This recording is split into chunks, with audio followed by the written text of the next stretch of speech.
The Daily Male Podcast.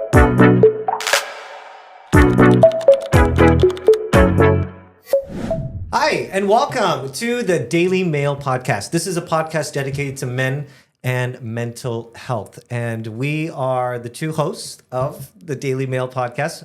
I am a licensed therapist. My name is RD and also a radio host. Hi, everybody. My name is Mauri, and I'm a men's coach. I'm the founder of My Masterman. Today, we're going to be talking about the strong, the silent, and the suicidal. Why are men so desperate that they're dying to be tough?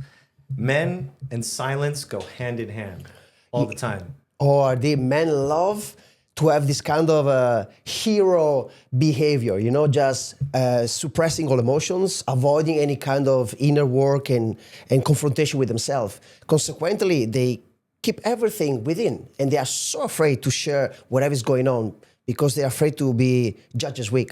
Yes. Okay. Why do you think men, it's so hard for them to say, I'm not okay?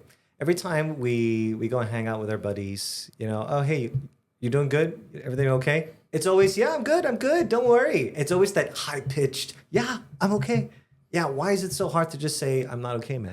I think it becomes even from, again, the condition in society, education, the movies, they show up, always the man has to be the one in charge and do not share any emotion. Consequently, we associate masculinity to this kind of a hero journey. But the fact is, unfortunately, if we see the stats in Malaysia, 75% of the suicide all around the country are for male, between 16 to 24. Why do you think it's so high here in Malaysia?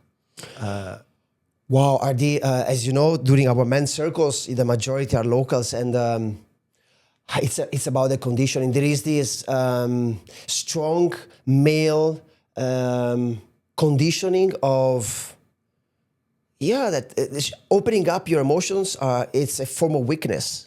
And consequently, the guy are very scared, Very scared. Do you think this is more common in like married men where they cannot open up to their wives, so they keep it in silence, and hence, like, based on some of the statistics that I've been seeing, it really has to do with a lot of married men carrying this weight that no one can see except for them, right? Well, the very good on point yours, because think about, before to be a man, before to be a father, a businessman, a husband, we are men. And the man by archetype is providing for everybody. But what happened when the man is going through a struggle? Who is taking care of him? No one. The man itself is so scared, to open up. So it's a quite tricky situation. Yeah. So have you, in your experience of life, we've all been through our ups and downs in life. We've traveled here and there.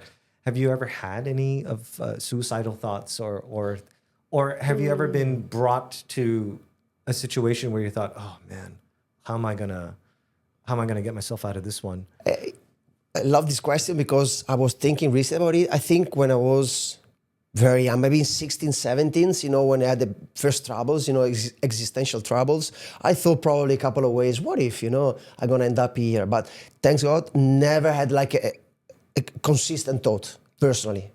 How about you? So for me, I grew up in a very, very rough family. It was a very messy divorce that my parents went through. Growing up as well, it was kind of tough to get your emotions out, because as a child growing up, and you learn this, you kill your inner child when you're having your parents not kind of being the parents that they kind of need to be, right? So with that, never really had suicidal thoughts, but it was always brought to those situations where, oh man, I wonder if there's a better life out there, things like that. And it's a process, you work through it.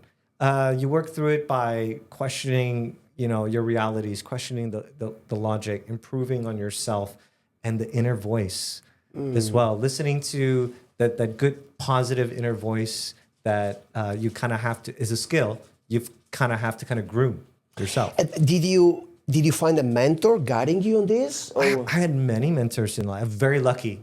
Thank God, God would send me very wonderful people to help kind of mentor me when I was definitely growing up and take care of me, which is good. And you keep those ideals with you and you carry them forward. And one thing that I like to practice is whenever I'm faced with a situation that I really, really don't like, I don't think of the doom and gloom.